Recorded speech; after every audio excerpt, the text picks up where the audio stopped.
I'm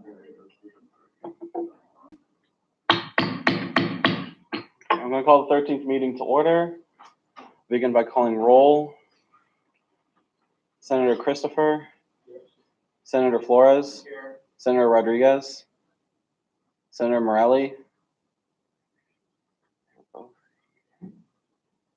Okay, Senator Hayashi. Here.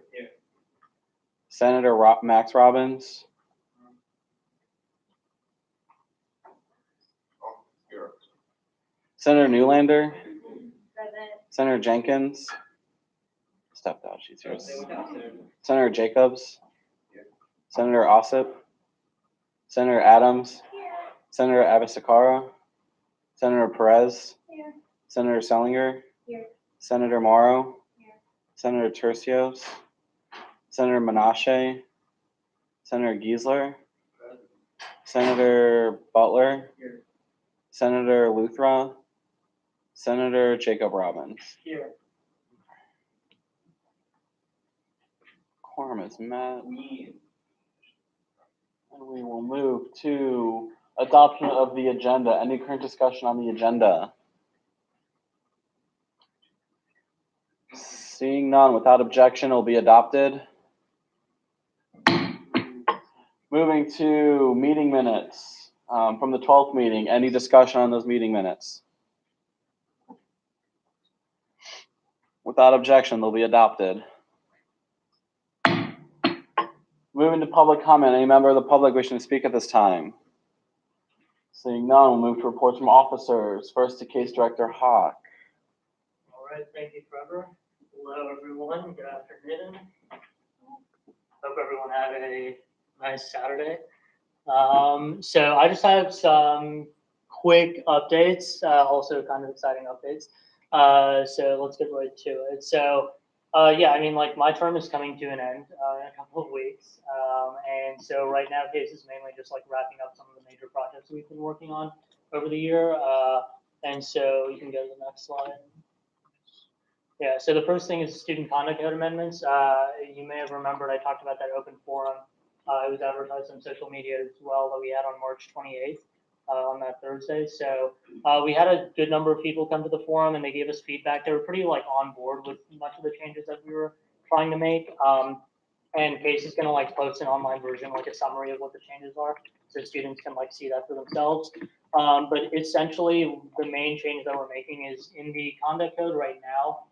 In disciplinary hearings, that's when you, when there's a violation that will likely result in like a really severe sanction like suspension or removal from housing or expulsion.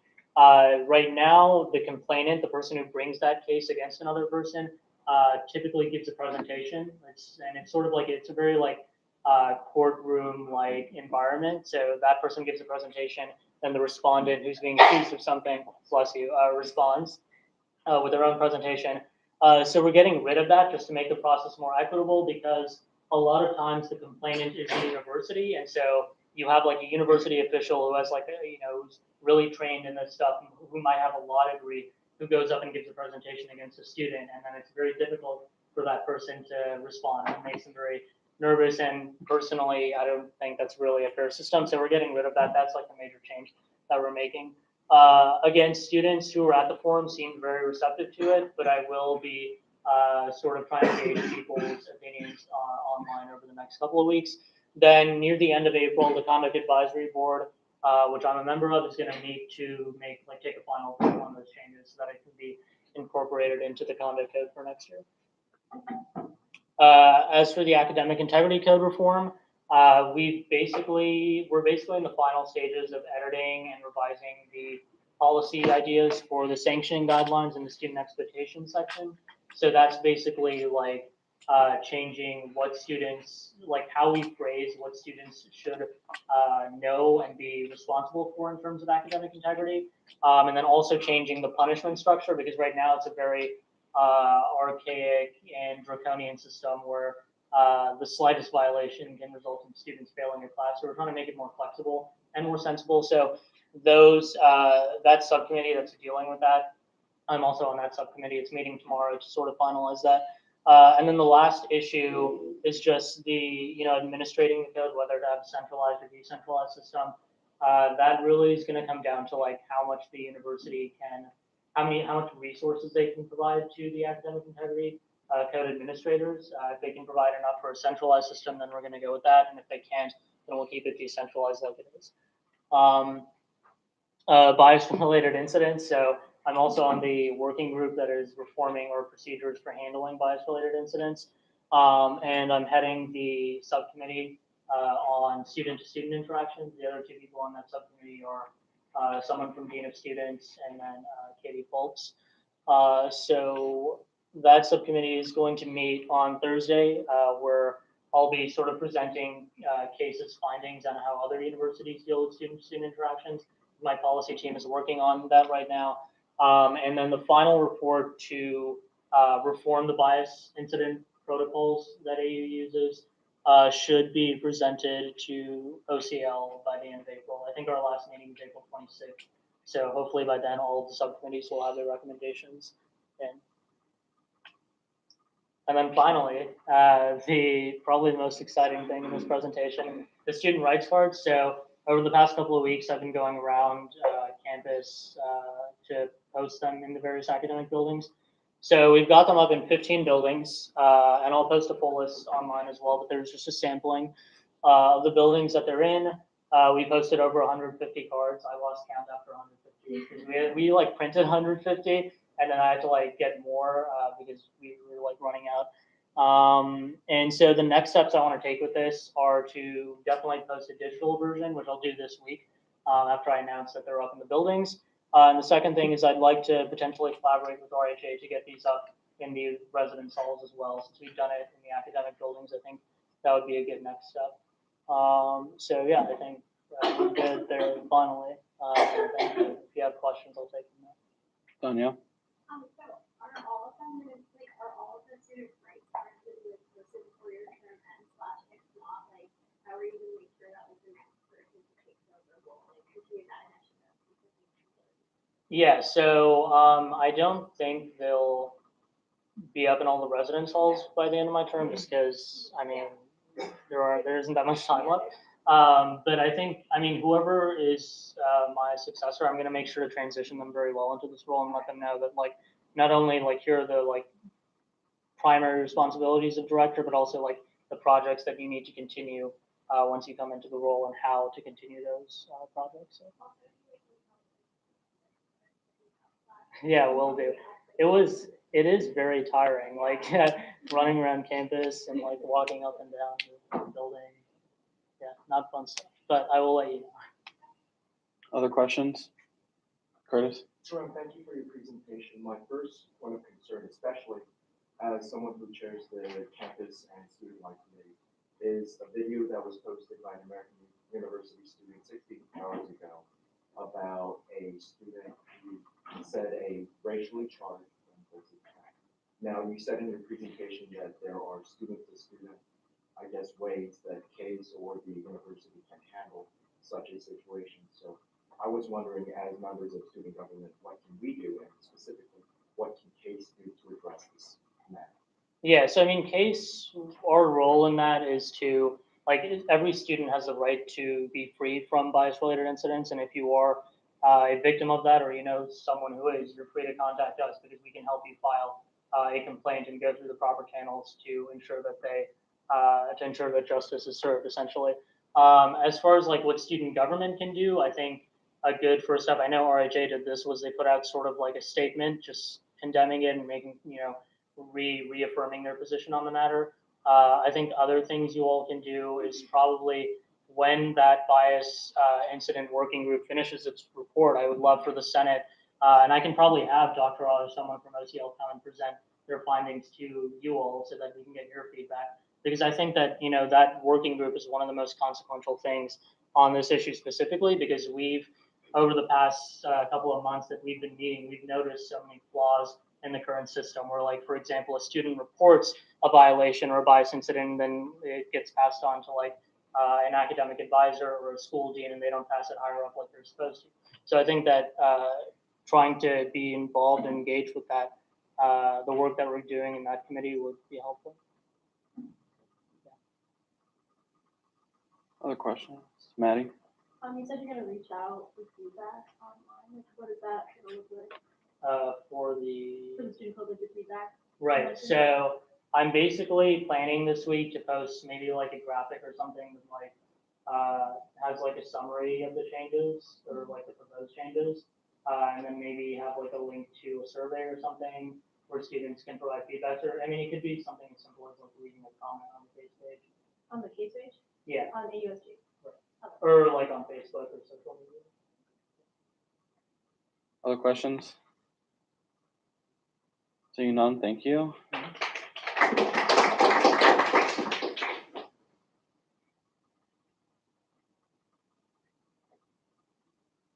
Okay, moving to Vice President Najafi. Currently MIA. Moving to KPU Director, also MIA. So we'll move to Secretary Bailey. Do you have a presentation? Okay.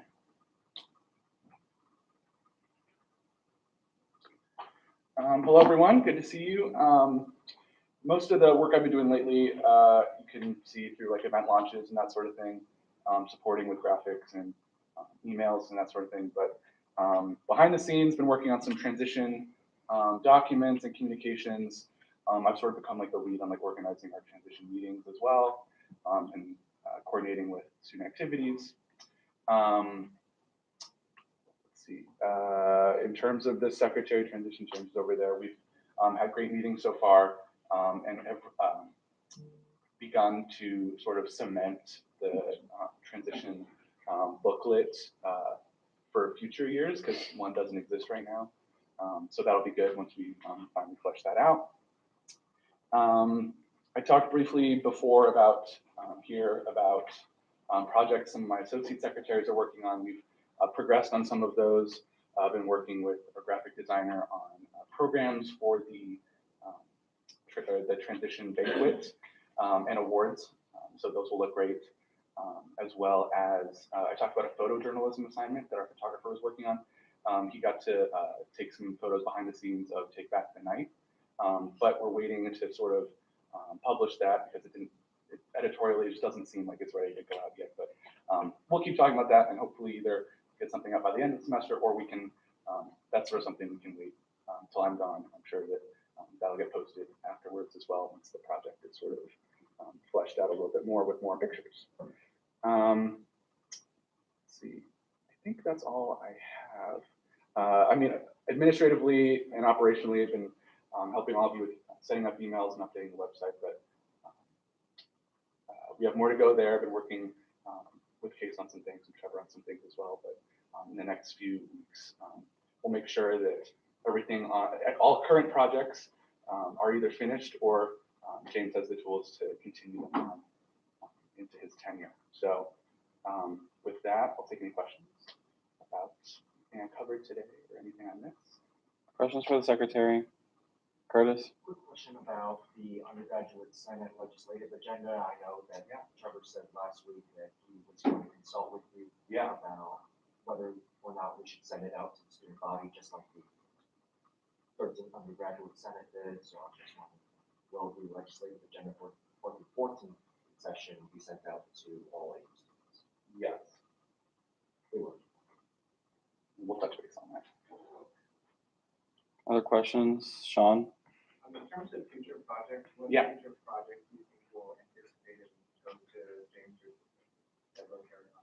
Yeah, I mean, those can include like website updates and initiatives that we're always tinkering with those. Other projects could be just like social media design and graphic design. We have just more work to do there, and in setting sort of better goals. That would be something to continue on, as well as just continuously updating the back end of things, because one of the reasons things can sort of get pushed back in terms of deadlines is like the work that goes behind it is really labor intensive. So if we work to sort of update the back end of the website and Google admin to make things seamless, then updates throughout the year will be better. So those are just a few things. But I'll make sure to include those in the doc as well. And we've been talking a little bit about my associate secretaries and what their role has been, and what that would look like in James's cabinet as well. Because every year the cabinet sort of fluctuates a little bit, but at the end of the day, the roles are sort of the same. So I'll be touching base on that. Piper? I didn't know about this till just now, but I like read Yeah. already Jake saying Yeah. about the things at Edward. Is AUSG gonna put out a statement about it? Yeah, so Val put out a, yeah. So that's what we're going with right now. But I think as more information becomes available, I think a full longer statement would be considered. But for now, we're just be staying with that. Yeah. Other questions? Curtis? Just a quick question about the school council, class council logos. So I was just wondering, were you able to find the class council logos? And also, thank you for finding the SBA council's logo. I was wondering if the other schools also had a logo. Yeah, so I guess for some context, I think it was 2011-ish is when AUSG did a big whole rebrand with the sort of open-ended eagle logo. And so each org got their own sort of version of that. So like, KPU has like the little eagle with KPU. WI had the eagle with like a little pink star in the middle that said WI. SBA Council, I think, had a blue one, like whatever it was. Those, we sort of like strayed away from them a little bit. But I did go back and find the SBA Council one that I sent to you. But because those are from 2011, like I think the size is like 300 by 300, but like that's all we got right now. But that can be another project that James can look into to potentially either like unite all the logos again or bring them differently, work with the councils on that. But in the short time, I sent that logo your way. And we just want to make sure that like for those different events, like the proper sort of message is received. We don't want to seem like student government is sponsoring this when really it's like just the SBA Council, or we don't want to say like, we just want to be mindful of like not stepping out of people's toes or representing something that like isn't entirely important. So we'll touch base again if I'm on things, or we can edit. Other questions? Seeing none, thank you.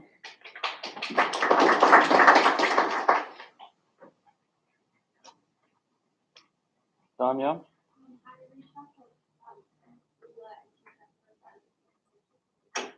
Yeah, I just got a text from her as well. We'll see if Yaz shows up at any point. Okay, so a few quick things. One, as hopefully you read over the meeting packet, there's we're starting the budget process, and so Jacob will talk about more of that in committee reports. Some other things to consider.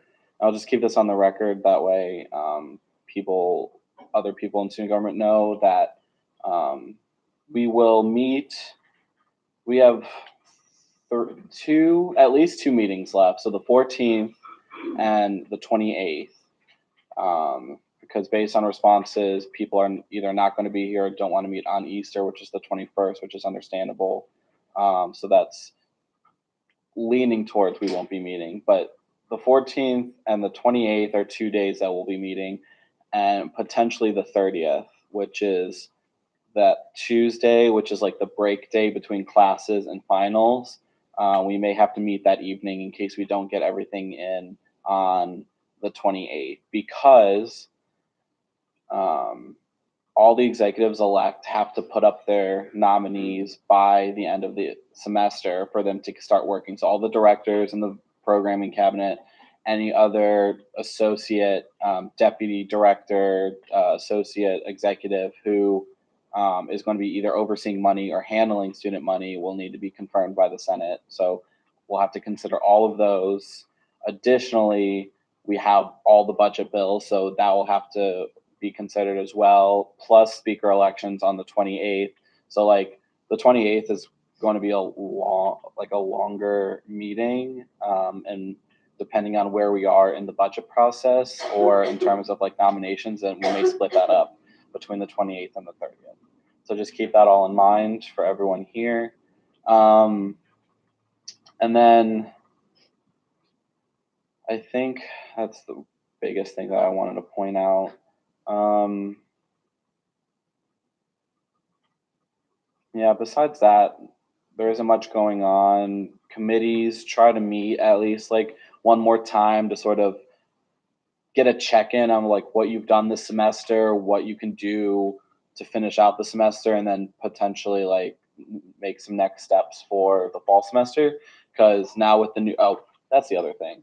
The bylaws are now will be uploaded onto the student government website as soon as possible. Now that I have everything finalized, and because of the override and things like that, so the new bylaws stand. And then I'm just waiting for the Val signature on the legislation for the little update on the judicial board, and then that will be incorporated as such. So now with the new bylaws in place, also remember that some things do change within the Senate. So in terms of attendance, it's not a point system anymore. It's just 3 absences without excuses. And on top of that, your term has been extended through the end of the calendar year, and will now run on a calendar year rather than a November to November year. And the committees are a little bit more permanent. So just make sure to go over the bylaws, make sure that you understand the changes that are there, from what you have previously understood and now what's new. I think that's it for me. Tyler? The meeting on the 28th, if it's gonna, like, if we can pretty much already say with certainty that it's gonna be really fall, I feel like looking at other times to have the meeting would be good, because when we have like our 2 o'clock meetings, like by the end, it's like people have to start leaving, going and things. Yeah, I mean, that's fine. I'm I mean, flexible all I the just feel like time. it'd be more productive if more people could stay. That's true. I don't want to have to deal with not having quorum. Tanya? First thing on the absences is that include committee absences. Yes. So if you're on the committee. Doesn't matter anymore. Second thing, can I move the fourth later? If he'll be here for good of the order, then he can just present good of the order. Yeah. Like he's like probably 5 minutes later. We can always go back to it. I don't worry about it. Yeah. Curtis? I just realized that I communicated with the VP, Leela, a few weeks ago about the alcohol referendum. Could I please do just a quick brief committee report on that? Yeah. Other questions for me? Okay. We'll now move to, we'll do campus and student life first. All right, so real quick, I asked Leela on March 29th, when are you meeting with Dr. O about the referendum to permit alcohol sales at sporting events? Now we know that referendum has passed with at least more than 80% of the student body vote. So Leela replied on March 29th that she met with Dr. O the week before, and she's been communicating with Dr. O over email. And they're moving along with getting that, I guess, alcohol referendum to sell alcoholic beverages at sporting events into fruition. And the Office of Campus Life will be doing their research this summer and will come to a decision by the early fall. So I really look forward to what the Office of Campus Life, what the athletics department at AU has to say about this, and also with the legislative goal from the Campus and Student Life Committee. Unfortunately, Nana An, who's in charge of the Breaking Bread initiative, had to postpone our meeting due to health reasons, but we still will make an AUSG, have AUSG involvement with Breaking Bread in the fall semester. We're still looking at a nice fall 2019 AUSG Breaking Bread edition, hopefully. And lastly, I talked with my vice chair, Inuri. Unfortunately, she couldn't be featured today, but the Penn Hellenic Council is doing a sexual assault awareness month clothing drive until April 15th. If any senators or members of student government would like to donate gently used clothing, I'd be more than happy to accept them next week at our next Senate meeting. So, thank you. All right, thank you. Any questions for campus and student life? Okay, without objection, we'll go to KPU director's presentation. The floor is yours.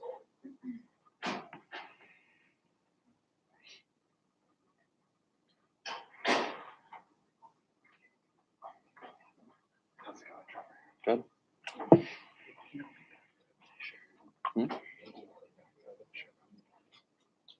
You can always report.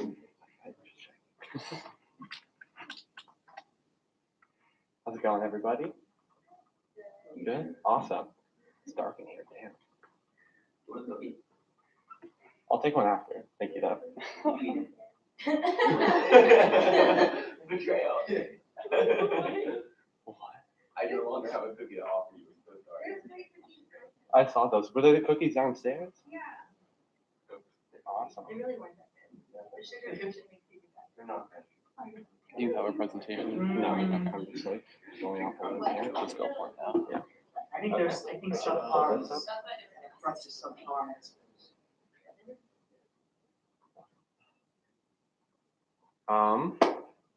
So yeah, I apologize in advance. I'm a little bit weird looking right now. I was out on Holy in the quad and I was covered in powder and some of it did not come off. So it looks like I'm bleeding from head trauma. I don't know if you can see it over there. But yeah, so I wanted to give you one last presentation before the end of the year, trying to do one each semester.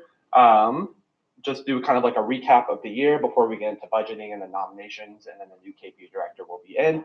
And as well as get some questions from you about this past semester and some of the programming that we've done. I first want to start off just kind of giving you an update on two aspects of our programming over this past year. I'm going to talk a little bit about the quality of the programming, and I'm going to talk a little bit about the quantity of the programming and how those two kind of overlap there. I'll start with the quantity of the programming first. Just to give you some numbers, just based off of like the past couple of years, in 2015 to 2016, so that was the year before I got here, we had a total over that course of the year, 5,735 attendees at all of our events across the board. In 2016 to 2017, we had around 4,560. 17 to 18, which is last year, 4,175. And then this year, we're at 5,760. So that is so far the most over the past 4 years of attendees. And we still do have a couple of events coming up. My goal, and I don't really know if we're going to get there, but I would like to reach 6,000 because that'll be like the first time we have that on our records. But again, that's a bit of a long shot at this point. We have a couple more events, one we're launching tomorrow and one that we're launching over the next few weeks that'll come out in April that I'm really excited about. They're much more smaller and niche events, but still good as a whole. To give you an update in terms of what student spending is, we're spending around $40.36 per student across the whole year. So that's the $203,000 budget divided by the number of students that we have attending our events. So you get that number. And we've had about 17 events that we've hosted or played a substantial role in co-sponsoring with over this past year, which I'm really happy about in terms of that. As a whole, when it comes to like the quantity of our events, the vast majority of our spending is still going to as usual speaking fees. Although we've been able to kind of offset that with some of the financial co-sponsorships we've gotten over this past semester and last semester as well, which is really how we've been able to maximize it as much as possible. Now I want to talk a little bit about the quality events before opening it up to questions, where I want to spend most of my time here. We had a pretty good variety of events over the past couple months. So in the year in review, we've had 3 total vendor events, which were our Parkland event, our All-American Weekend event, and then our Wonk of the Year event, as well as a couple pretty big events here and there as well. So we had our annual Capital Steps event, which is one of our largest attended events, and then our event with Elizabeth Warren, which was in the 500 seat space down at WCL. As a whole, we've gotten a good mix of the types of speakers that we've been able to bring. It's been very politically focused this year, and that was kind of one of my goals, is that even if we aren't bringing politicians strictly, we're bringing people who are working on like activism and can tie into any field that they're doing some type of work in public service. So we, with that being said, we had the first Black History Month event for KPU in the past few years. We worked with AU Pride on a couple of events earlier in the year. We're working with LASSO on an event later this April.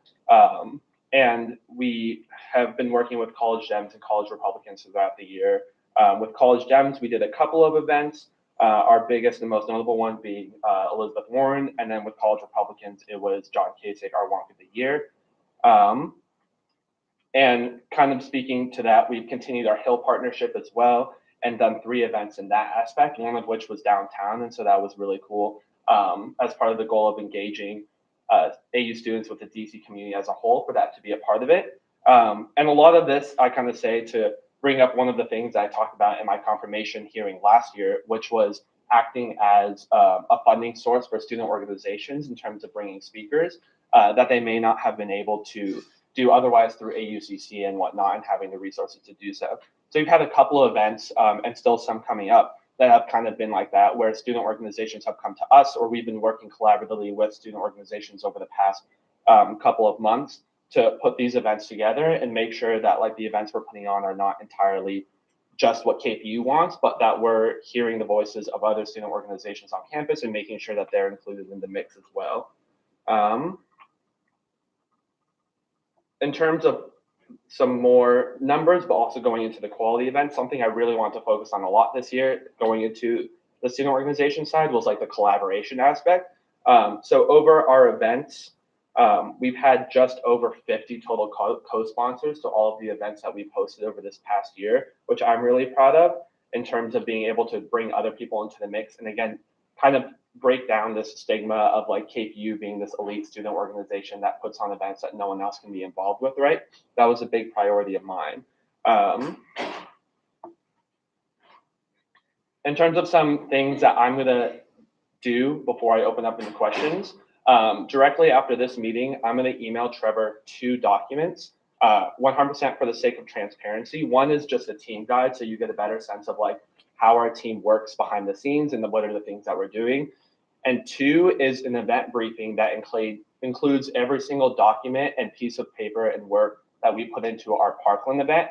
And the point of that briefing, I think it's like 40 pages long, is to just give you a sense of like how much work is being put in behind the scenes and letting you see what that kind of looks like and what the different aspects are. The other thing coming up that is going to be important are budget allocations. I've been working with Jacob on this, and we're still putting together our final proposal. But just as a whole, we're most likely going to recommend, weirdly for once, that we cut our budget a little bit and give some of the money that we have from us to other organizations within student government. Specifically, I would really like to see Women's Initiative, which is another really important programming org, get some more money. And I think KPU can really maximize its funds and has gotten to a point where we're working a system so well that we can do it in a way that's efficient in the way that we spend our money. And we have partnerships on campus that will help and support us in the way that other student organizations and programming branches don't. And so that's going to be really important for me. Again, that'll come out over the next few weeks, and the Senate will kind of make the decisions there in the end. That's all I have for you in terms of a presentation and giving you some quick updates. If you have any questions for me, I'm more than happy to answer them in any capacity. Questions for the director? Sean? Alright, so in terms of co-sponsorships, how did that work when you said there was about $40 and some change that you spent per student at each of them? How did the co-sponsorships work? So is that kind of half, depending on how many co-sponsors there are? No, so that's a calculation of how much KPU money is going into the event and like the total spending as a whole. It doesn't include any outside finances that like we take as well. I can run that number and like get back to you on that if you're interested in that. But I don't know how big of a difference it would make. Piper? You may have mentioned this, but is there a way that you guys like measure kind of how much people like the events that they go to? Mhm. So what is that? Have people like what you put on this year? I mean, our biggest indicator is typically like the numbers in terms of like how many people are showing up to the events, right? We haven't had, and by that metric, that has been really successful, right? Because we've gotten a lot more people to our events. At the same time, we haven't really adopted a mechanism to kind of, I guess, like poll or do focus groups or something along the lines of like what students thought of after the event. Really, the biggest way that like we gauge it is seeing how people are reacting on social media, and also getting a sense of if a lot of people attended, what was the energy in the room, how are people responding to things there, right? So like a good example of that is the Parkland event, which we had 1,700 people at. It was our largest event. That was both successful in terms of number, but like people were cheering and screaming throughout the entire event as well, and that was a good indicator for us that the event went well. Some of our other events don't have that same reaction, like Wonk of the Year. There wasn't as much cheering, right? And that gives us a better sense of like seeing like how people are reacting to these types of things. I think it would be kind of cool in the future, and this isn't something we've done at least since I've been here, is like putting out like Google forms and getting a sense of like, hey, like rate this event on a scale of 1 to 10, or like having people on my team like focus specifically on like doing like little focus groups of like students. And I think that's definitely something we can consider in the future, but we haven't done it yet. Other questions? Curtis? Thank you for your presentation. Yeah, it's a quick question regarding Walk of the Year. So this year it was held in the spring semester. Last year it was held in the fall semester. For the next KPU director, do you recommend Walk of the Year to be held in the fall or the spring semester? And also, have you heard any changes to, I guess, Walk of the Year as, I guess, the VP for communication, Teresa Flannery, she's stepping down. So will Walk of the Year be Eagle of the Year or Change maker of the year, if we're following the strategic plan, but I don't, that's a really good question actually, because it brings me into something.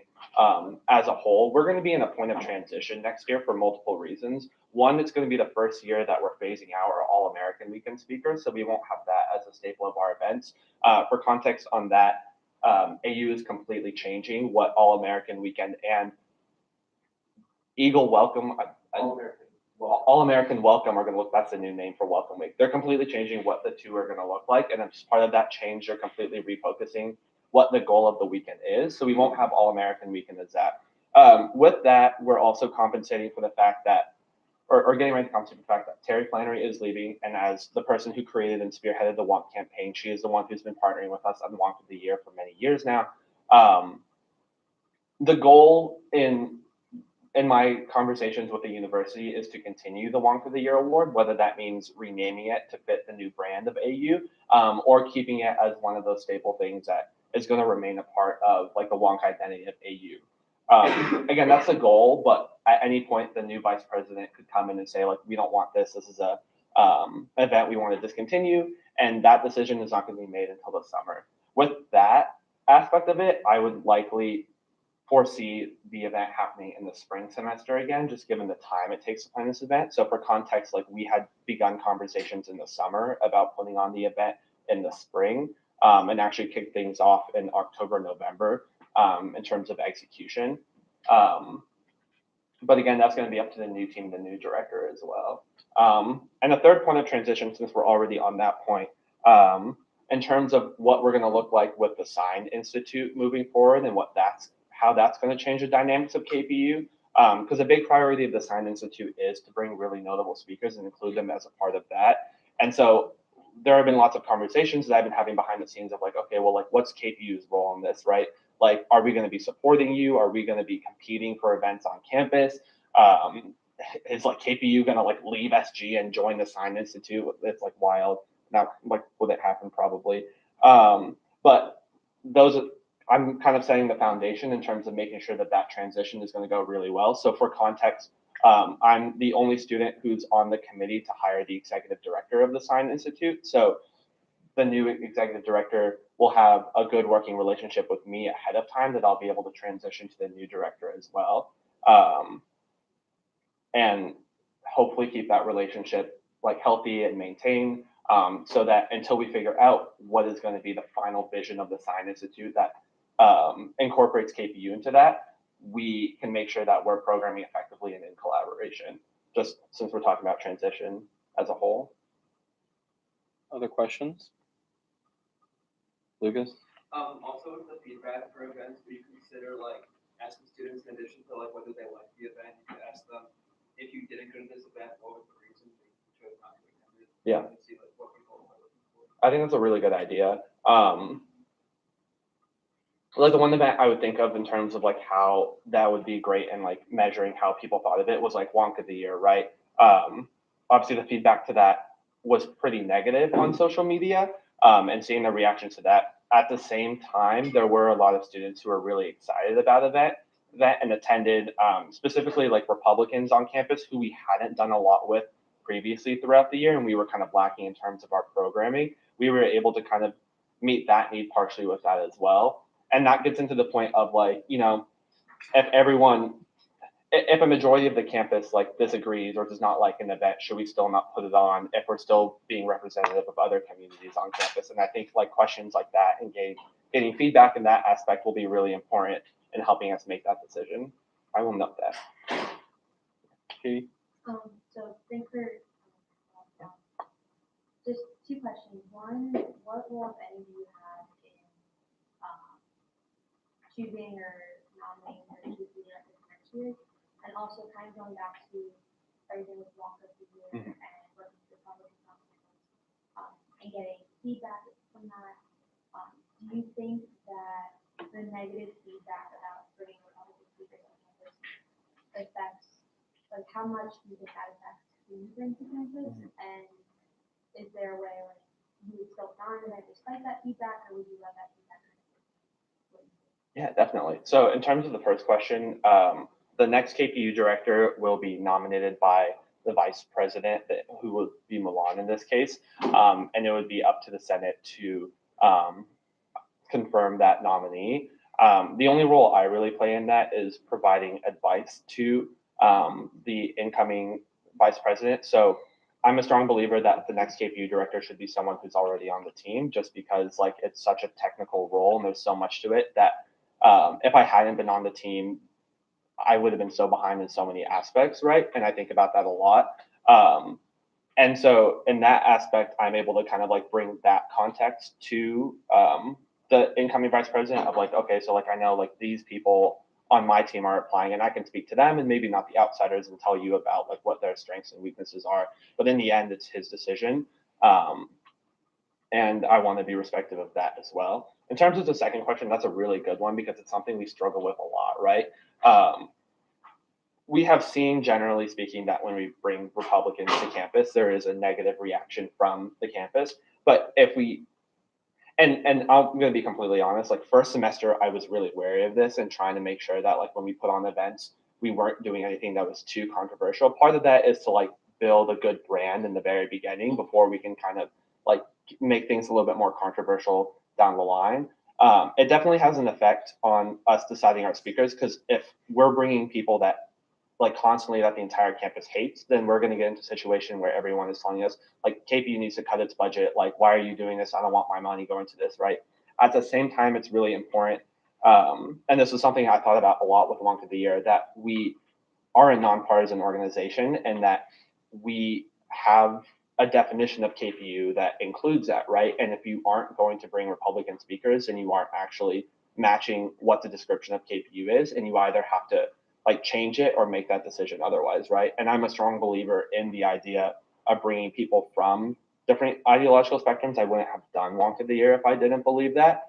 But it's definitely something we consider, and it's always a challenge every year of like, okay, well, like we want to bring this speaker, but we know people are going to get upset over it, and it's justifiable, right? Like we understand that like student feedback and student engagement with our events matters a lot. Like they're the number one constituency always, right? But we also have to realize that like there are students across the political spectrum at AU and be conscious of that and how we plan things. I hope that kind of answers your question.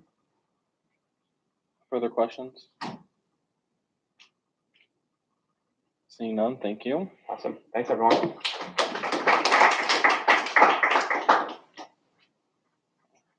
All right, we will move to the Special Committee on Finance report. So before I get up, could somebody just make a motion?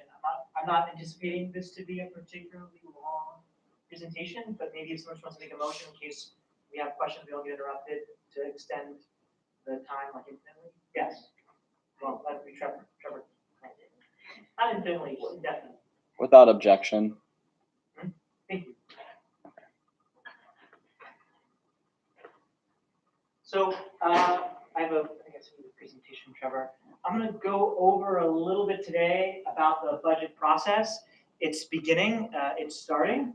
It's really exciting. It's a little nerve-wracking, but it's really exciting. There's a lot to do, and I'm going to be relying on everybody in the Finance Committee and everybody on this body today. I'm going to take a lot of time today to also just clear up a few things about sort of like where we draw the line with the AUSG budget and back. Those are two very different organizations, and what goes on in both of them is really different. So I'm just going to kind of like draw that line.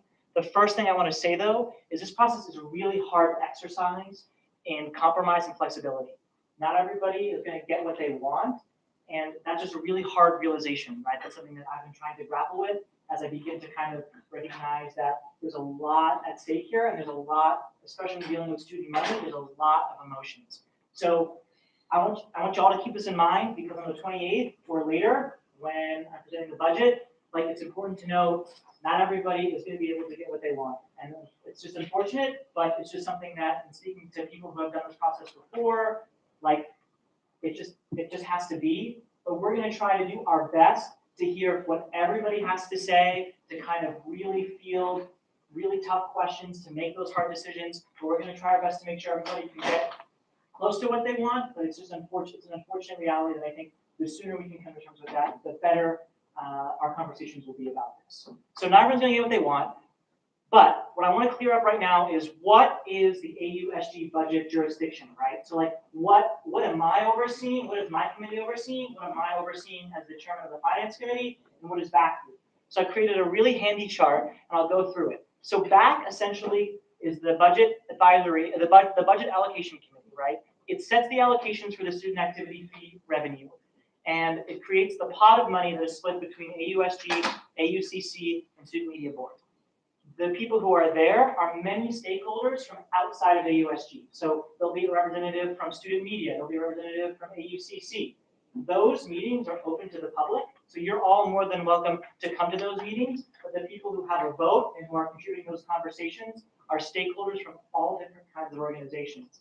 From AUSG, those people who are in the room are myself, Valentina, and Giselle. Those are the three people that are in those meetings, kind of really speaking on behalf of this organization. So we might decide to fund some big events. I wonder what that could be. It's Founders Day. And these meetings are open to the public.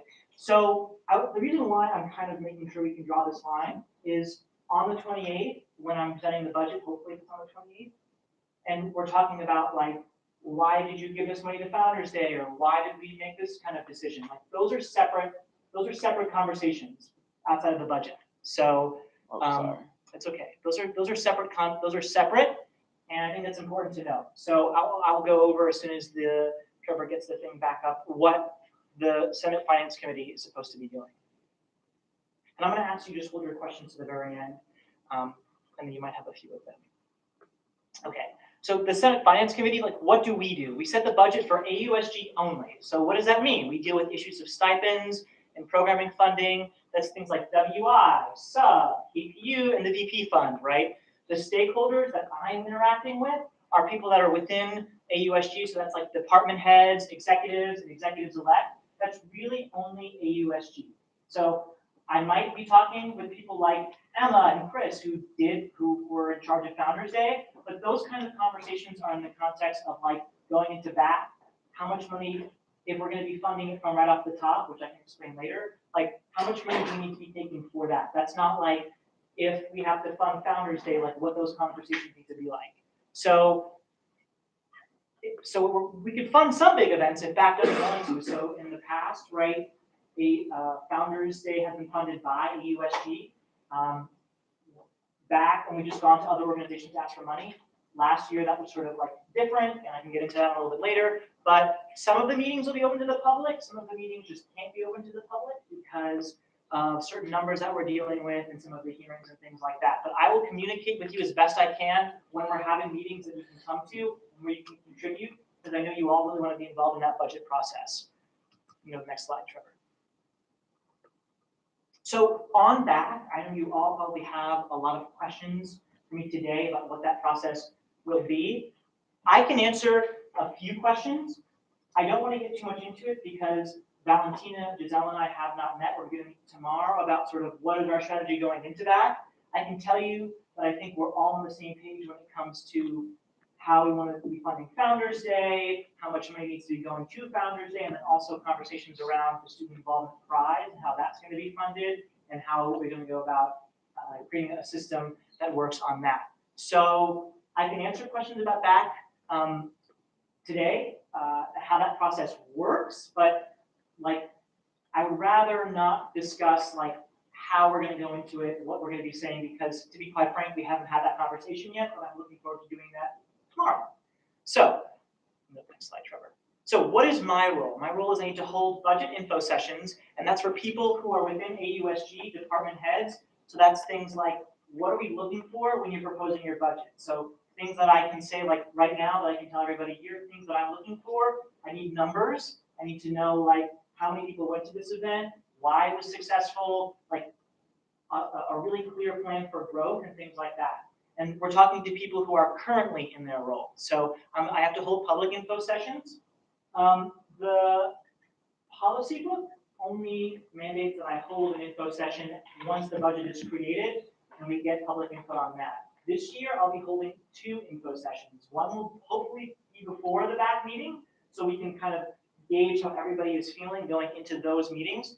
The second one will be towards the very end of this process, and I'll have a whole timeline. That's the next slide, but we're not going to go to that yet. About I'll have the draft budget proposed, and people will get to come and see if they can comment on it. So that is mandatory. I have to do that. The pre-back public info session I don't have to do, but I think that's really important to have that. So I sit on back with President Fernandez and Giselle. I solicit budget and second proposals from the current department heads, and that's with the finance committee. So we'll have hearings, and usually those hearings are closed because it's talking about information that is to fall under an NDA, like speaker fees and things like that. But some of those meetings, hopefully, you'll be able to come to. Discuss with incoming department heads and executives elect to understand their vision. So I'm going to be meeting. I sent an email to all of the executives elect asking them to sit down with me. We can go over sort of what you'd like to see for back, what you'd like to see with your budget, and we can go from there. Because really what it is you're taking, at least is the way I understand it, and I think what will set us up for success is you take the vision of the person who's currently been in that role for a year, and you take the vision of the person who's incoming, and you have to kind of try and reconcile the two, right? So it's great to definitely talk to somebody who has all of these great ideas. It's probably better to talk to somebody who's been in the position for a year, understands kind of what the limitations are, and where you might run into trouble and things like that. So after we reconcile those two ideas, we create the budget, and that's something that we do with the finance committee. We hold a public info session, and we present to the Senate, and we pass the budget. Today, I know it's a little bit confusing. There's 3 pieces of legislation: a bill to ratify the back allocation, a bill for the AUSG stipend, and a bill for the budget. Those are just empty bills if you look at them. I know you're probably a little confused. That is just so that those bills can be sent to the finance committee and we can start entering in what we need to enter in, as opposed to at the last meeting, we have that bill and we have to wait first reading and everything. It's better we just do it now, and then that bill gets sent to my committee and we figure it out from there. So, Trevor, so this is what the timeline is. The timeline, I sent everybody an email for the AUSG info session budgets. Is April 10th, 11th, and 12th. I'm only mandated to hold 2 of those. I'm holding 3 because I really want to be as flexible and accommodating as possible. And if I've said very clearly, if you can't make it to those info sessions, you can email me and we can sit down separately. But it's really important that anybody who is requesting money go to those info sessions, because you need to know what we're expecting, what we're looking for in a budget proposal.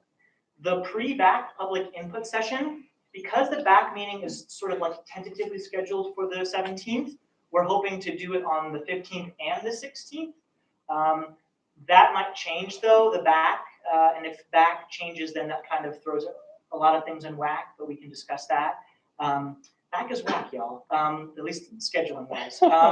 But so we'll do the 15th and the 16th for the pre-back input sessions. Back is hopefully going to be on the 17th.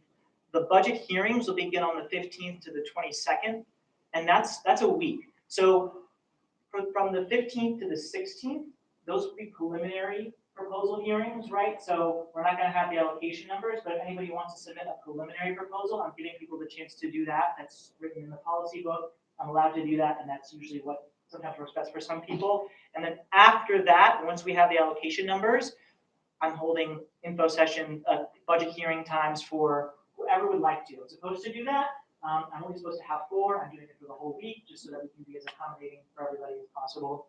After that, on the 23rd to the 24th, we'll create the first budget draft, and then the first public presentation of that draft will be on the 25th and the 26th, and then we'll have that Saturday as a day for revision, and then the final presentation and vote is scheduled for the 28th. This is all assuming that the back meeting is on April 17th.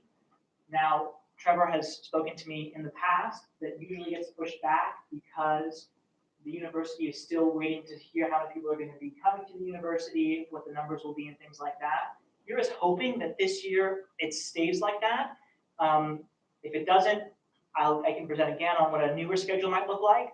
But so when we were talking earlier about why it might have to be the 30th, if that gets pushed back and we have to have more hearing times or maybe a little bit more accommodating, that's just kind of what the reality it is. That's what the reality is. So outside of that, I think that's all I have for you. I think there's one more slide. Any questions? These are my favorite things. So any questions? Piper.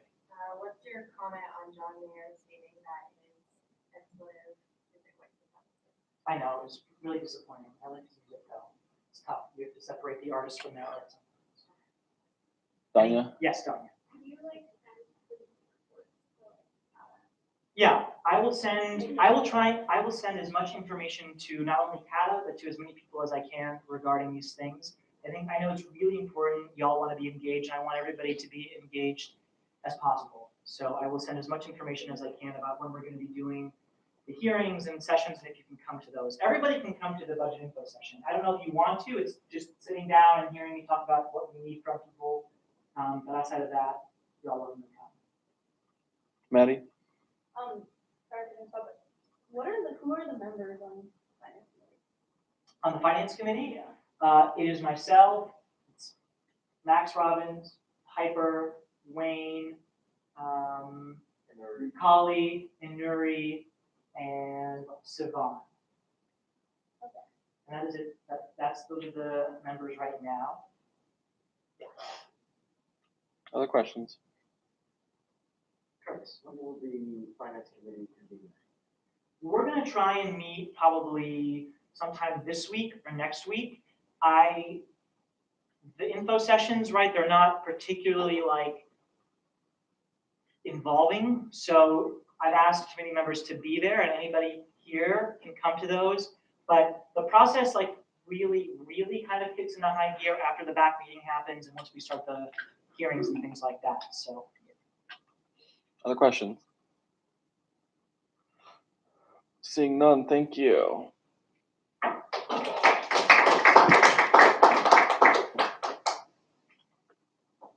Okay, moving to new business. First to Bill 1819-006. The sponsor would like to speak on the bill. hi, it's me again.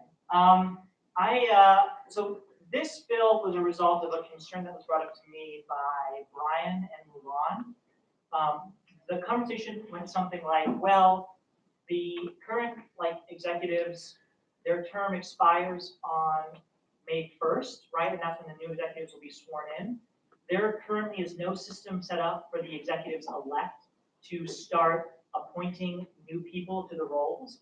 And if we wanted to keep the bylaws the way they are, it would have to be this really complicated exercise of CRP having to meet, and there having to be executive orders and things like that. So with this bylaws change does is it just allows for the executives elect to start appointing people now for us to confirm, and those appointments don't take effect until the appointees actually take office. So it's really simple. I'm planning on waiving first reading on this, so that way we can start the process now. The last meeting is traditionally a really long meeting. What this will allow us to do is if like people want to start, if the executives elect want to start that process early, or they want to start like right now nominating people, they can do that. We can vote on them, and then those people will be appointed starting on May 1st. So I can answer any questions people have. I've spoken to Ryan about this. This is all bylaw compliant, and there's no kind of contradiction with anything with the Constitution or anything like that. Questions for the sponsor? Sean?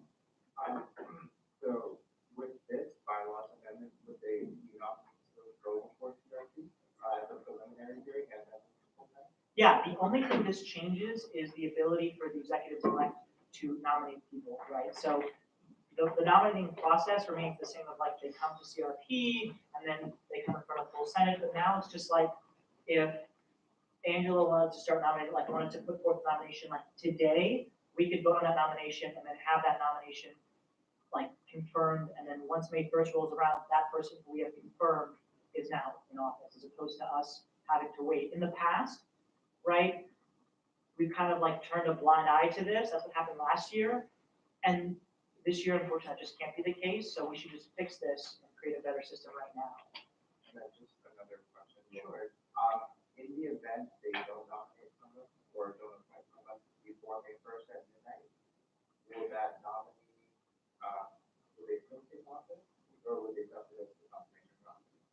I'm confused. So Because it says the nominee. yeah, the nominations expire. So that's the current people who are serving right now. Their nominations will expire on May 1st. The new nominations will take effect on May 1st. Okay. That was just to say that the current nominations expire on May 1st. Okay, got The new nominations will take effect as soon as the appointee takes office.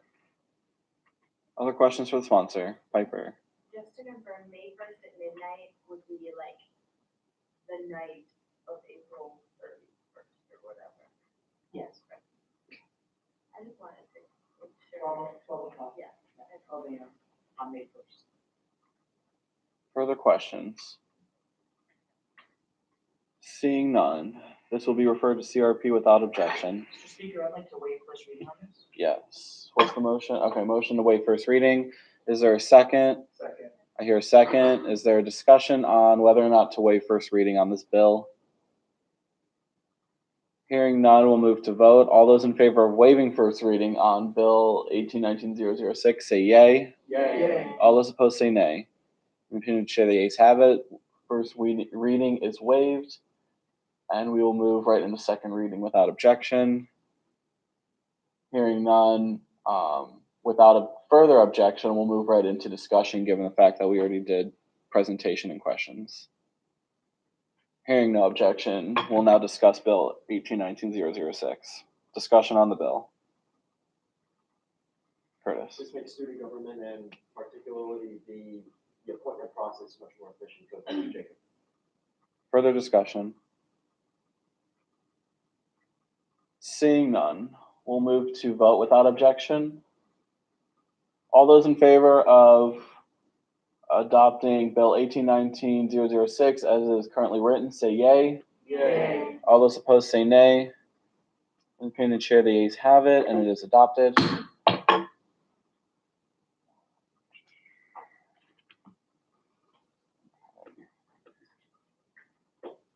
All right, now we will move to Bill 1819-007. Would the sponsor like to speak on this bill? Yeah, so allow me to just explain if I didn't make it clearer earlier. So today, what these three bills are, they're just empty bills that will be referred to my committee that we'll just fill in. So this should be a relatively quick process. If you have any questions about what will maybe be in these bills, you can ask. But the three things we need to do as a body are we need to approve the back allocation, like ratify the back allocations. We need to approve the stipends, and we need to approve the budget when the time comes. I didn't say this earlier. It's really, really like, I cannot stress the level of importance that there is, that at the very end of this process that we have quorum and we can actually vote, because the budget is perhaps some of the most important work that we do, student money, and we're elected to represent the students. So whether it's April 28th or like early in May, I need you all to just like be there, because it would be a disaster. Like it's actually more disastrous than not certifying the election results, because it's the budget, and the budget is very important. Questions about 77 or 007? Danya? Just to make sure I'm understanding this correctly, this is just the first reading, but when it comes back the next time, it will have content. Yeah. We're not gonna approve The- something empty.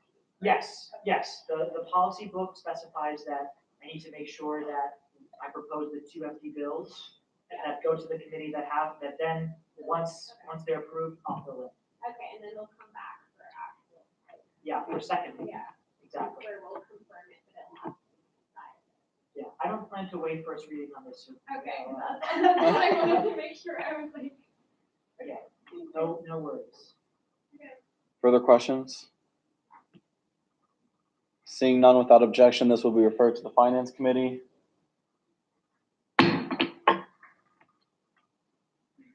Moving to 1819-008. Would the sponsor like to speak on this bill? I will say one more thing I forgot to mention in my presentation. Something that is important that I think I sort of touched on, but I'll just touch on a little bit more, is during the back discussions, right, one of the first things we'll do is we'll decide whether or not we want to take something off the top. So what that means is Ayana will come into the room and she'll say to us, this is the pot of money that we have. We have $900,000, right? And once we know that that's what we're working with, we as a body can decide we want to take $125,000 off the top to fund Founders Day. That's what that means, taking directly from the top, right? So if that is how Founders Day gets funded, it'll be because we decided to fund it right off the top. So that way we know we have this pot of money minus all of this, and now this is the rest of the pot that we have. I just want to make that clear. If anybody has any questions about that, you could ask me now or for separate Friday. Questions for the sponsor? Seeing none, this will be referred to the Finance Committee without objection. Moving to 009. The sponsor like to speak on this bill? No. Are there questions for the sponsor on this bill? Seeing none. Oh, I think Curtis had a- Curtis? I guess when it comes down to the stipends and, oh wait, sorry, did the speaker recognize? Yeah. Okay, thank you. So Jacob, just a really quick question. So let's say hypothetically a director or a member of the board wants to cut their stipend or to, I guess, give up their stipend. What would you say as the finance committee chair, the process? So I would say, right, that I want to make sure that that's really what they would like to do. I think I touched on this in my presentation. I see the role as like, I'm speaking to somebody who is coming into the role, who has a vision for how they'd like to see it, like the kinds of goals and things they want to accomplish. And I'm also speaking to somebody who has been in the role for a whole year, understands like how much commitment it actually is. My job is to kind of like reconcile that. If somebody doesn't want to use their stipend, they just are like, you can give me $0, like that is more money that we have to spend within the stipends. I do have to say though, there is a rule that I'm gonna say, like, so let's hypothetically say that there's $1,000 for stipends, right? If we're taking that money and we're gonna give it to somebody else, somebody's stipend can't be more than 15% of the total allocation for stipends, right? So like, an example of this would be like, let's say we have $100 for stipends. We can't have somebody's stipend be more than $15 because that would be over 15%. That's a rule that student activities has. So That's not correct. are you sure? That's what I want to. No, so it's the total. It's 15% of the total allocation can't be devoted to stipends. Yeah. Like as a whole. Well, but there is a separate amount of money that student activities will give to us that has like, this is the amount of money that we can use for stipends. So, that's kind of what I know. They can't really increase one 15%. Okay. I'm just saying, if somebody doesn't want their money, that's fine, but there's a lot to do with stipends where it's like, it's easy to say to take that money, but the money that we have for stipends can't really go elsewhere. Like, it's devoted to stipends. That's true. Fine. So if the money for stipends can't go elsewhere, what if we lowered them the money for stipends, then technically the money could go elsewhere? Not If that makes sense. it's You could lower the money for stipends, that's very much possible. yes, it is. I wanna wait for us to have this Yeah. conversation about stipends because, I was just yeah, looking to go all. it's complicated. There's a lot of other things that are involved in it, but hypothetically, yes, but also no. I wanted to answer a question that Lisa brought up. These are just like blank bills that go to the committee and we fill it in later. And it's like on the 28th, if we introduce it and we have to waive first reading, it doesn't make sense. So we have this now and it gets referred to the finance committee and we fill it in. So it's just a blank bill. There's nothing that is actually in the code. Katie? Alright, so just to clarify something, like, basically, there's a certain amount allotted for stipends specifically, and then if someone decides not to use a stipend, it just would be allocated within that pool for stipends, that go back. I believe that's how it works, Okay. yes. Okay. But with stipends, what Iona and I sat down on, I want to say it was last Monday, and what she told me is that there is an amount that is allocated like specifically within our budget for stipends, right? So like that money could go back elsewhere, but I don't, it's like we would take that money, we would put it perhaps elsewhere. Other questions? Seeing none, this will be referred to the Finance Committee without objection.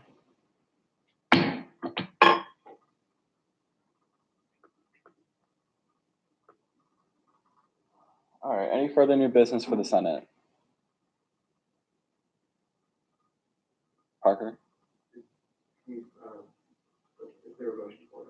What motion is have a resolution? There you go.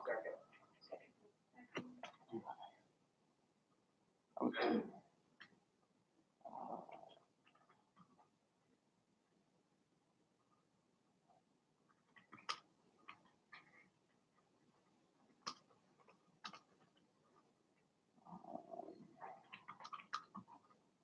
Okay, would the sponsor like to speak on it?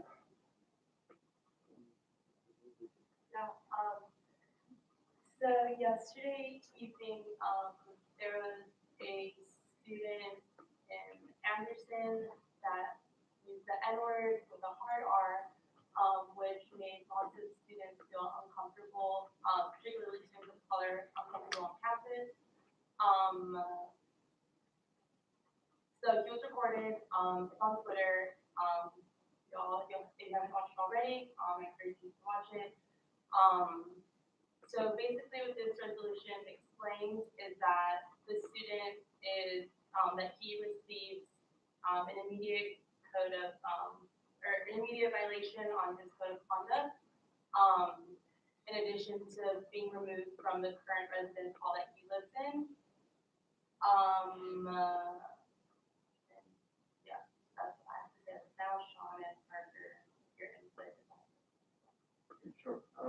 Yeah, and just bouncing off of that, the incident was clearly an example of using language directed at students of color.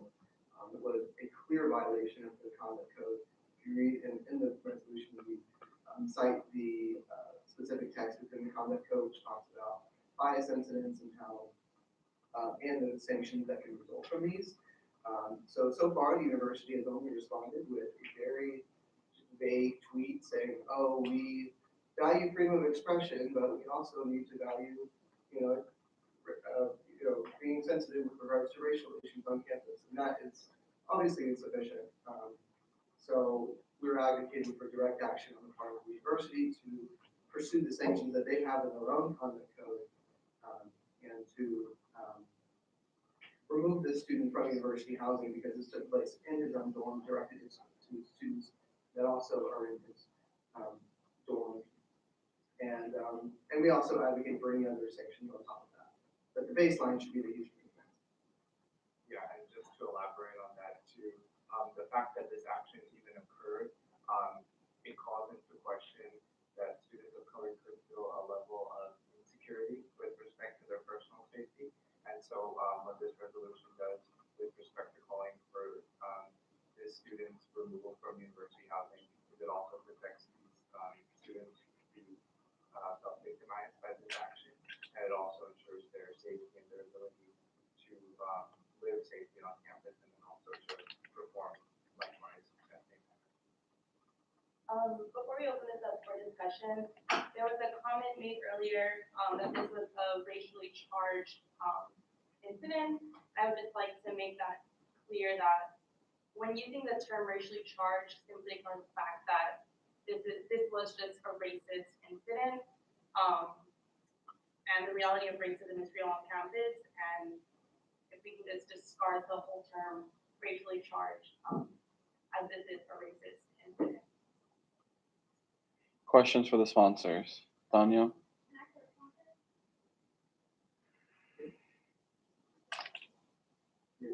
Is that a yes? No, is that just an agreement? Do you mind if I ask why? I think this is really important. I think there should be no racism.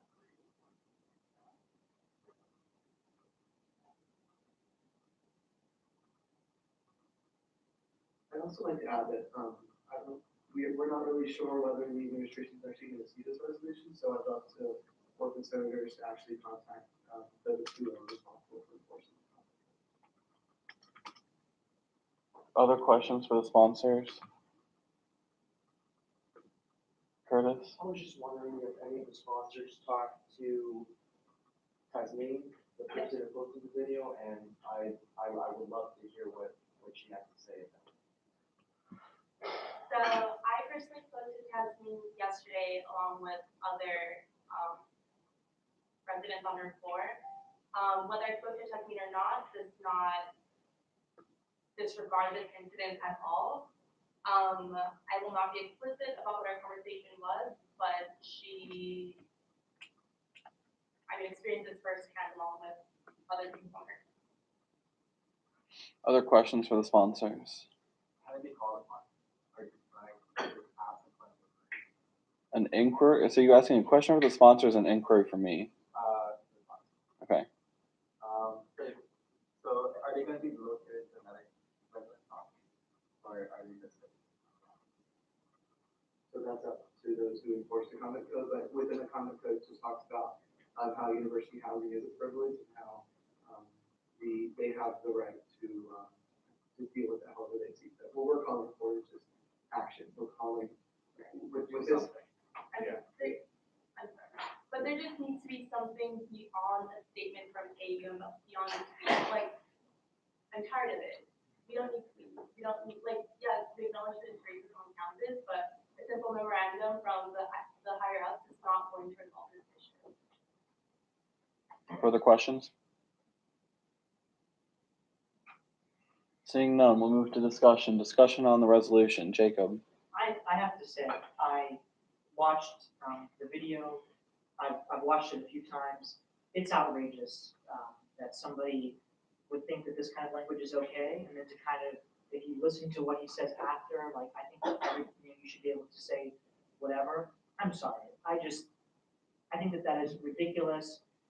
It's so blatantly offensive. It's so, especially with like this person recognizing that they're being recorded, right? Saying their name. It's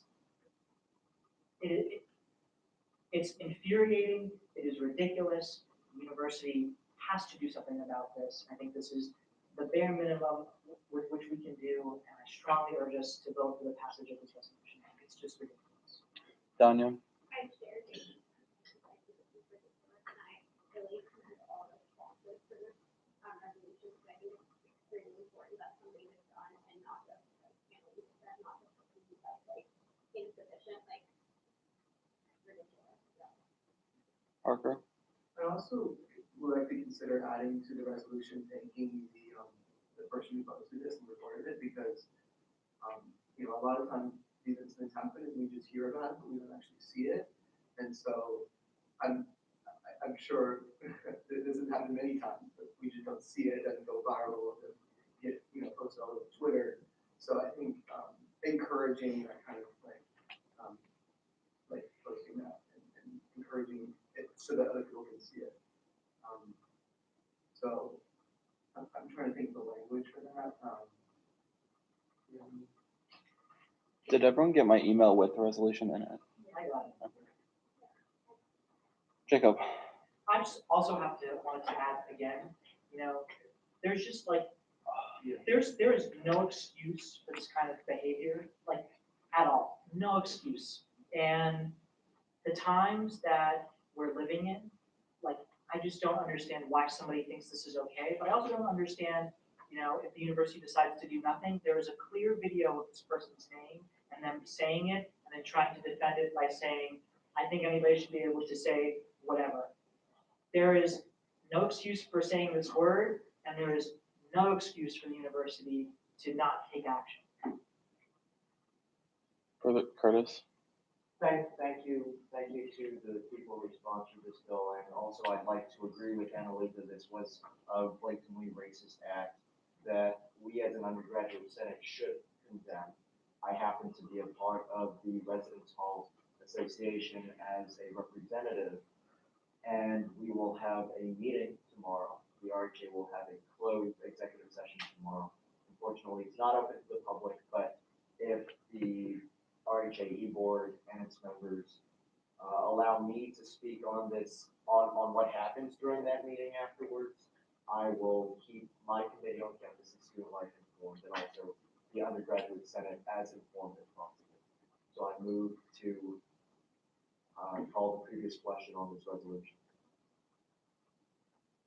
Is there a second? Hearing no second. Further discussion on the bill, on the resolution. I move to vote on this resolution. Can we get one then? Well, the motion has been made. Is there a second? Seeing none, hearing none. Further discussion on the resolution. John? I would like to amend the resolution. Mhm. After the last whereas, to add it there before the first, therefore be it resolved, with the language that I just shown.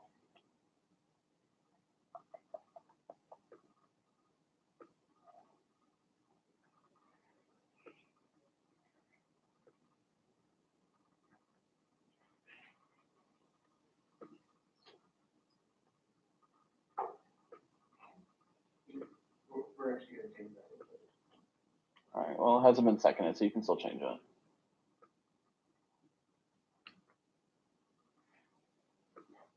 Okay. What else are we changing?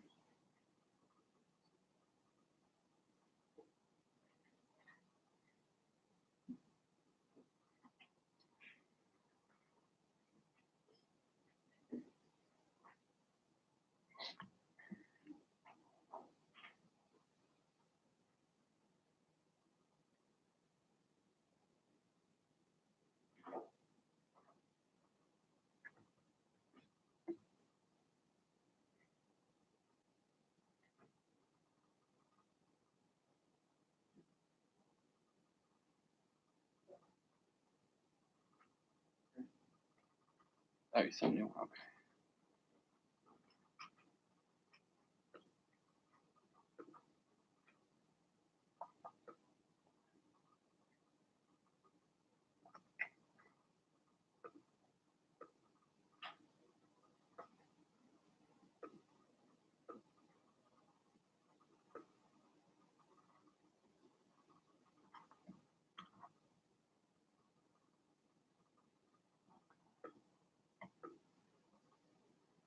Did you mean to say this incident or these incidents?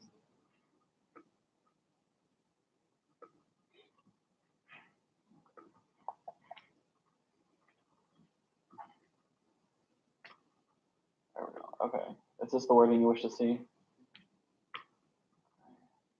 Is there a second? Second. I hear a second. Discussion on this amendment. Curtis? Did sponsors want to change the word expose to share? Or is expose a good term? Got it. Further discussion on the amendment. Seeing none, without objection, we'll move to vote on the amendment. All those in favor of adopting what is in yellow, say yay. Yay. All those opposed, say nay. Opinion of the chair, the ayes have it, and it is adopted. Further discussion on the resolution as a whole. Seeing none. Without objection, we'll move to vote. All those in favor of adopting resolution 18-19-006 as it is written, say yay. Yay. All those opposed, say nay. Opinion of the chair, the ayes have it, and the resolution is adopted.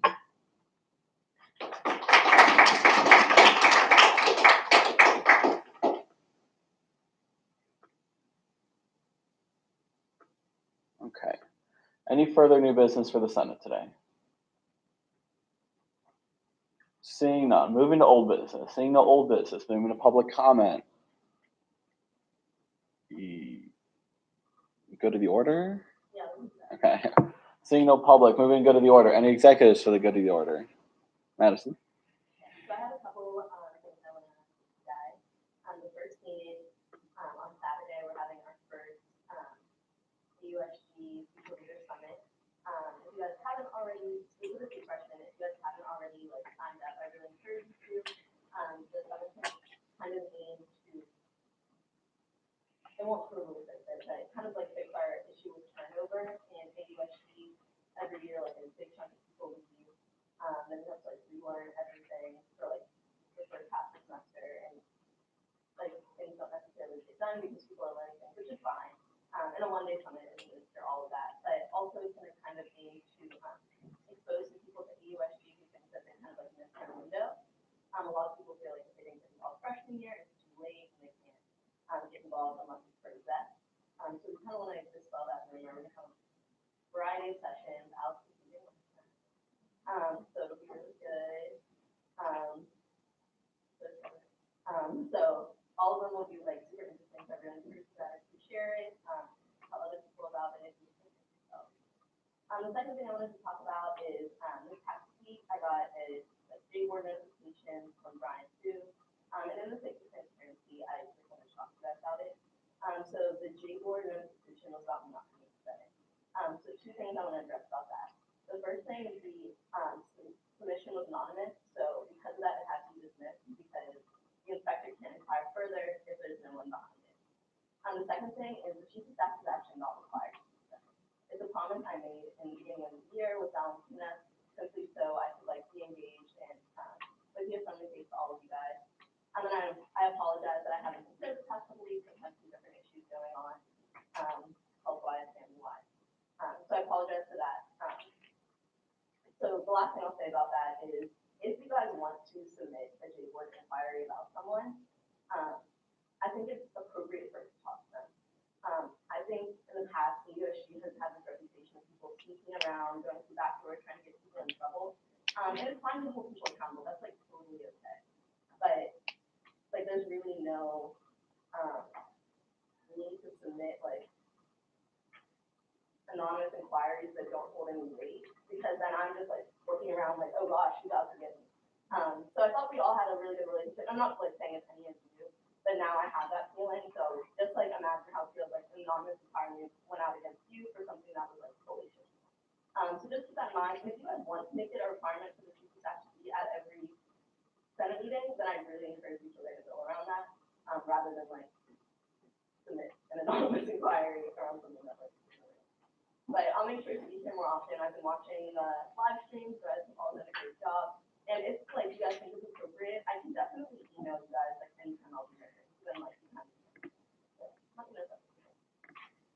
Other executives?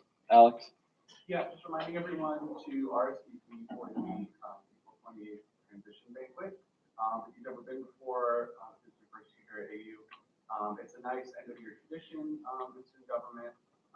Will be ceremony, like swearing in the new executives, like ceremony, is the word. Since they don't take office for like a few days, but we'll be doing that. You'll hear from all of the current executives. We'll hand out awards. Senator of the Year is an award. So, and there's free food. So make sure RSVP so we have the right amount of food, and it's in McDowell formal. So make sure RSVP will see that. And it's like business cash if you want. We usually take pictures afterwards. So like, yeah. Other executives to go to the order? Seeing none, moving to Senate for the good of the order. Danya.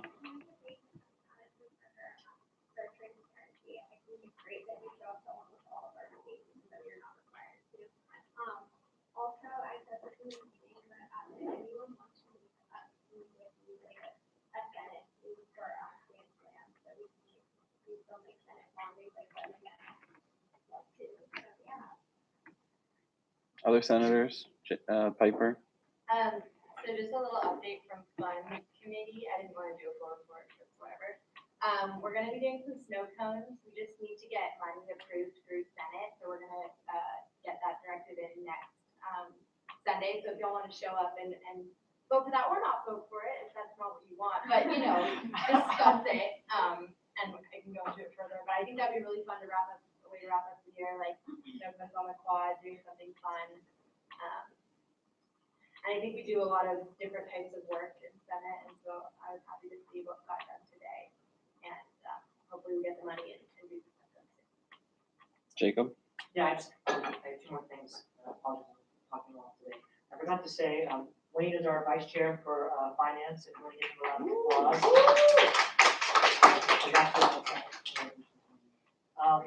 The second thing I want to say is that I'll send out that the PowerPoint I did today, just so y'all have that. So and that has my contact info. And once again, you're all more than welcome to reach out to me about any questions that you may have about the budget process. Questions about movies are also welcome. Recommendations will be given out freely, but if you have any questions about the budget process, you know it's complicated.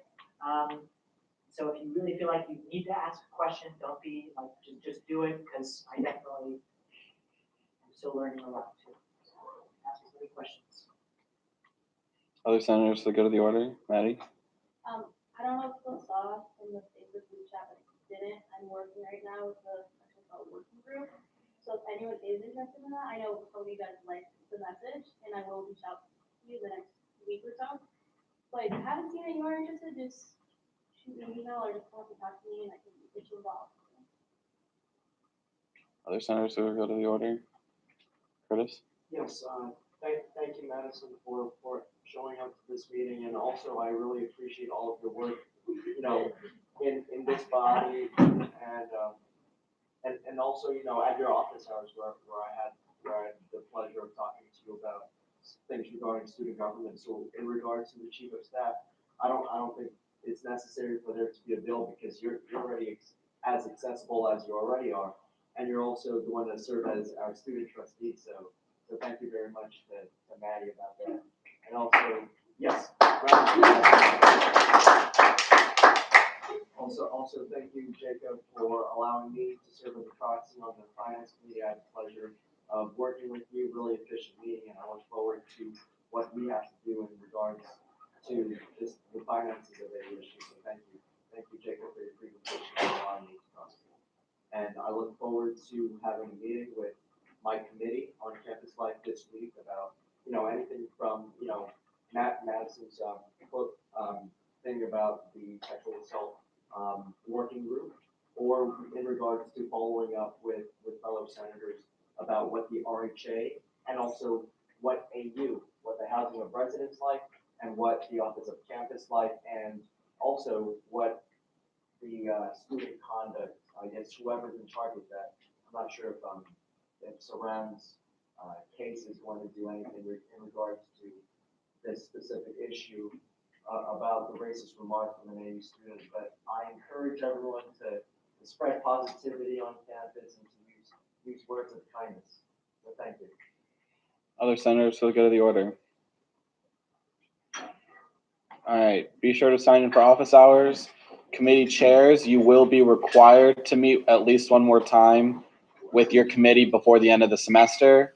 And if y'all have questions or anything within this upcoming week, just reach out to me, reach out to anyone that you need to. Have a good week, enjoy the weather, and we are adjourned.